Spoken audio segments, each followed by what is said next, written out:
Financial freedom पाने के लिए बेहतरीन 10 राइटर्स की किताबें पढ़ सकते हैं। नंबर 1, रॉबर्ट कियोसाकी की किताब रिच डैड पुअर डैड। इस किताब में कियोसाकी अपने अमीर पिताजी जो एक सफल व्यवसायी और उनके गरीब पिता जो एक सरकारी कर्मचारी है, दोनों की फाइनेंशियल स्टेटस विपरीत है। अमीर पिता वित्तीय साक्षरता के महत्व पर जोर देता है, संपत्ति में निवेश करता है, और गरीब पिता सामान्य शिक्षा पर जोर देते हैं। अमीर पिता कई धारणाओं को चुनौती देते हैं, पर गरीब पिता पुरानी सोच के साथ जीते हैं। दूसरे नंबर पर आती है डेव रामसे की पुस्तक द टोटल मनी मेकओवर। इस किताब में रामसे अपनी स्नोबॉल विधि, मतलब सबसे छोटे से सबसे बड़े से लोन का भुगतान को लेकर एक आधार पर एक योजना प्रस्तुत करता है। वह आपको जीवन मूल्यों और सीमाओं के भीतर रहने, लोन से बचने और इमरजेंसी फंड्स बनाने पर जोर देता है।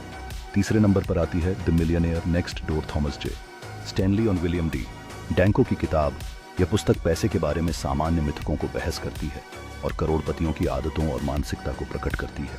यह अनाप शनाप खर्चे, बुद्धिमानी से निवेश करने और समय के साथ धन का निर्माण करने के महत्व पर प्रकाश डालता है।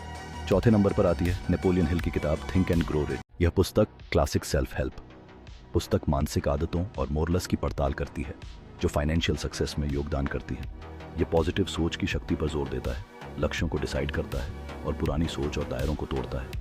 पांचवें नंबर पर आती हैं मॉर्गन हाउसेल की किताब द साइकोलॉजी ऑफ मनी। लेखक उन व्यवहार कारकों को उजागर करता है जो पैसों से जुड़े फैसलों को प्रभावित करते हैं। उनका तर्क है कि फाइनेंशियल सक्सेस केवल इन्वेस्टमेंट करने के बारे में नहीं है, बल्कि अपने स्वयं के मनोविज्ञान को समझने, जोखिम को मैनेज करने और रोगी बने रहने के बारे में भी है। छठवें नंबर पर आती हैं डेविड बाख की द ऑटोमेटिक मिलियनेयर। लेखक लगातार सेविंग, इन्वेस्टमेंट और बजट के माध्यम से सेल्फ ड्रिवन पैसे के निर्माण के लिए एक प्लान प्रेजेंट करता है। वह उन सिस्टम को स्टैब्लिश करने के महत्व पर जोर देता है जो आपके लिए काम करते हैं और एक आदत को बचाते हैं। सातवें स्थान पर आती है बेंजामिन ग्राहम की द इंटेलिजेंट इन्वेस्टर। यह पुस्तक को मूल्य निवेश का पिता माना जाता है। बुद्धिमानी से इन्वेस्टमेंट करने के लिए अपने टाइमलेस प्रिंसिपल को साझा करता है। वह फंडामेंटल एनालिसिस, सेफ्टी मार्जिन और लॉन्ग टर्म विचार को महत्व पर जोर देता है। आठवें स्थान पर टिमोथी फेरिस की द 4 आवर वर्क वीक आती है। लेखक अपने गोल्स के चारों ओर अपने काम को डिजाइन करके और सबसे अधिक मायने रखने के लिए, समय को मुक्त करने के लिए, एक अधिक पूरा जीवन बनाने के लिए एक फ्रेमवर्क प्रेजेंट करता है। वह रीडर्स को कार्यों को स्वचालित करने, काम करने के लिए मोटिवेट करता है और इंटेंशनल लाइफ जीने के लिए मोटिवेट करता है।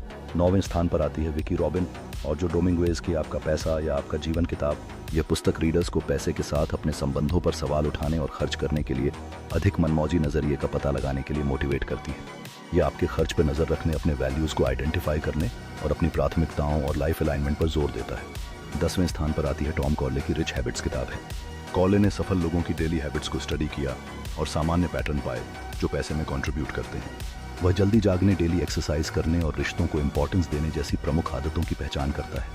आप इन सभी पुस्तकों से धन आदतें और उनको मैनेज करने के बारे में सीख सकते हैं। इन किताबों से आपको बहुत सारी जानकारियां मिलेंगी।